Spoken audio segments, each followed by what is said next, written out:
Hey everyone, it's Dr. Ramani. Welcome back to this YouTube channel on narcissism and narcissistic relationships and sort of the dynamics of these relationships. And this one is going to be about those dynamics, which is how do we figure out our holes and our wounds first? Because it can really be an important thing to know about ourselves, because oftentimes the very kind of lock we've got, sadly, their key often fits perfectly. It's very easy when we're talking about narcissistic relationships to get caught up in the idea of red flags and the charm offensive and all of the stuff that either makes the narcissistic person so irresistible in the beginning, or the signs that we should have been clever enough to see. I have talked to enough survivors to know that there really aren't always red flags that made sense until we look backwards. And think about when you have watched, for example, a mystery movie or a TV show or a film that had little signs, like little hidden Easter eggs scattered throughout it. So you'd have to watch it again to get them. But that means that you didn't get them probably the first time. And unlike, you can go back and watch a murder mystery movie as many times as you want, but there are rarely do-overs in life. It's also easy to forget that even more than the good morning, my princess kinds of texts and I thought about you all night BS texts you get, or the I feel like we're soulmates, or the perfect courtship and the Instagram posts of you dancing together until dawn nonsense, that what narcissistic people are really good at is that sort of data download. They are like CIA operatives, figuring us out, asking the right questions, getting to the core of our vulnerabilities, figuring out what the shape of our lock is. And instead of us feeling like someone is being a detective or running a con, we think that this person is absolutely besotted with us. The love bombing that they're doing means that we think that they're just intensely curious, the first person who really ever wanted to get to know us. And if that comes on the heels of childhood and familial relationships, where you also never felt seen or heard once upon a time, it's a lot more seductive than a candlelight dinner or a good morning text. Because the best way to avoid narcissistic people in adulthood, there isn't much you can do to avoid it when it's parents and family, but new onset relationships in adulthood is obviously not to get into one of these relationships in the first place. And that's not easy to do, right? There's some things we can do, little bits, like we can get knowledgeable about narcissism. We can recognize that it's real. We can build up our discernment muscle, give ourselves permission to be discerning, figure out what people need, and all of that is a key piece of individuation. And part of all of that are those unmet needs that we have always had, right?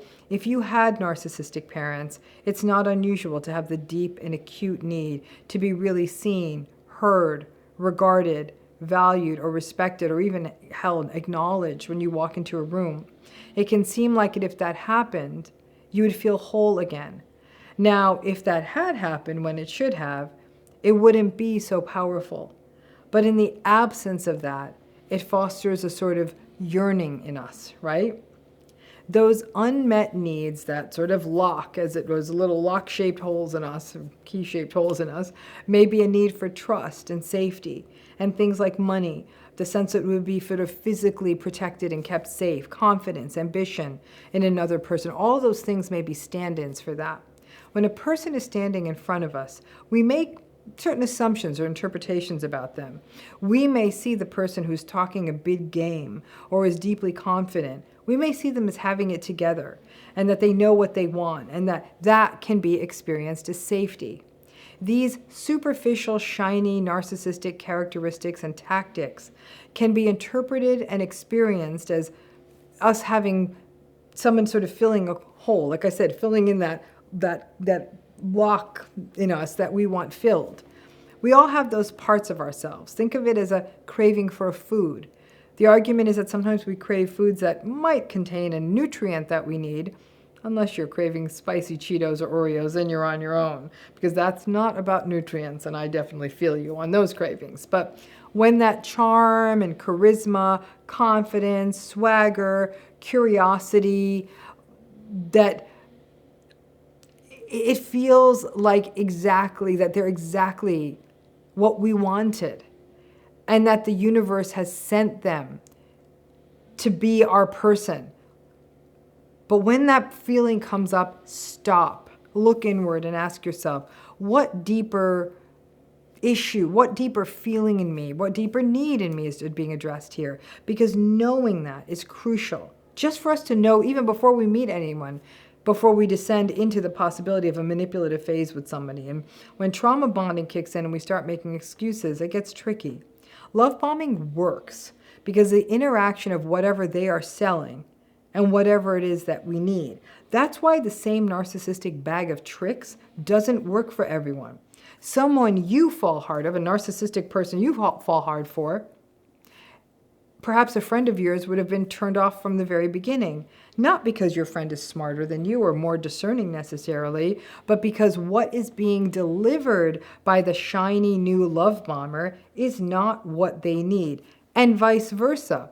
Some of your friends may have fallen into narcissistically abusive relationships that you realize that you wouldn't have been vulnerable to this person. We all have different keyholes, wounds, call them what you want. I mean, I think personally to myself, I had a friend who got in deep with a really gorgeously well put together, really stylish narcissistic person who knew about fancy stuff and wine and stuff, and was a horrible person and monstrously manipulative. I don't like fancy stuff, and I don't like people who know about fancy stuff. So that kind of thing would not have filled that space in me. But for her, it was very appealing. So you see what I'm in it, and many others, frankly. We are not all equally vulnerable to the ground game of each and every narcissistic person. And understanding these nuances is important in the development of discernment. We need to know what makes us sort of sit up and listen. So what do? First of all, we've got to be our own sort of keyhole and soul fillers. Now, most pointedly, that would come through meaning, purpose, self-compassion, being self-aware, recognizing that almost all of us have something that's happened to us and being kind to ourselves as a result. That the sort of wanting to be cared for, that's an example. Like people say, this person felt like they were going to take care of everything, and that wanting to be cared for. That could be an outcropping from a childhood where you might have been parentified at an early age, made to care for your parents, made to care for your siblings, never had your needs valued. You were never heard. You kind of felt that you, in order to get love, that you had to step up into adult responsibilities before you were ready.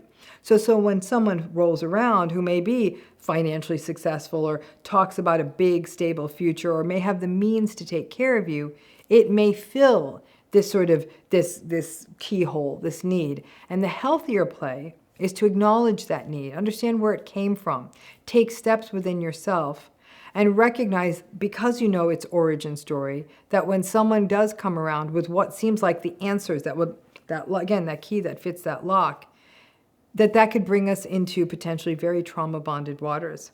Another example could be someone who is interested in what we do, asks lots of questions. In those cases, we may feel really heard. And then the relationship may level up because of this. But over time, what was once their interest in you, which filled a deep core wound, need, hold, then it becomes competitive or jealous. But the satisfying, the sating of that initial core dynamic is what is so powerful. Knowing this about ourselves isn't just about narcissist resistance. It's about feeling more whole within ourselves, which no matter what, narcissist or no narcissist, that's overall better for our mental health. It's quite a heavy lift psychologically and requires deep, existential, humanistic, and radical acceptance work, while silencing the voices of the world that are always telling us to be more and to be better. But it can be done, and as you do it yourself, you recognize that other human beings are complementary to you and not a psychological necessity. And as you understand that, you will be less vulnerable to the charms not just of potential narcissistic partners, but also narcissistic friends, colleagues, and the other rogue narcissistic people that may come into your life. But above all else, doing this, narcissist or no narcissist, it's going to be better for you. Here's the bottom line. The narcissistic folks behave badly and mistreat us, and that's not okay. I always tread lightly when I'm talking about people's vulnerabilities, because vulnerabilities are no vulnerabilities. The way folks with these personalities have conducted themselves, invalidating, gaslighting, that's not okay. But the fact is, we are all navigating a world full of these personality styles, and people with these personality styles get rewarded for it. So we need to get our own defenses shored up to make us less vulnerable. Always remember again, those locks, those key-shaped holes, vulnerabilities, wounds, call them whatever feels best to you, did not ever mean that you ever invited narcissistic abuse or that you somehow deserved it. Never. It means that all of us need a great roadmap to point out these hazards, to give ourselves permission to be good and compassionate with ourselves, and to really focus on how their manipulative ground game works. You kind of have to evoke your inner cynic. There is a complex series of steps that happens between the first contact with a narcissistic person we meet when we are an adult and getting sucked into the vortex. We have to get honest with ourselves about our myopias, the things that we sometimes miss because someone comes along with exactly the thing we feel we need. And if someone rolls up and fills one of those spaces within us, one of those needs, we start to associate with them. We start to associate them with that being that sort of need filler. And over time, just like one of Pavlov's dogs, they become classically conditioned as that thing we need, that gets us, that we need, that helps us feel better inside. And that can make it harder to get out. All of us have the capacity to fill those spaces in ourselves. We all have to be aware of them, recognize where they come from, and grieve them. But also be aware that just when someone does come along and starts filling them and addressing them, to recognize that we are naturally more vulnerable at those times.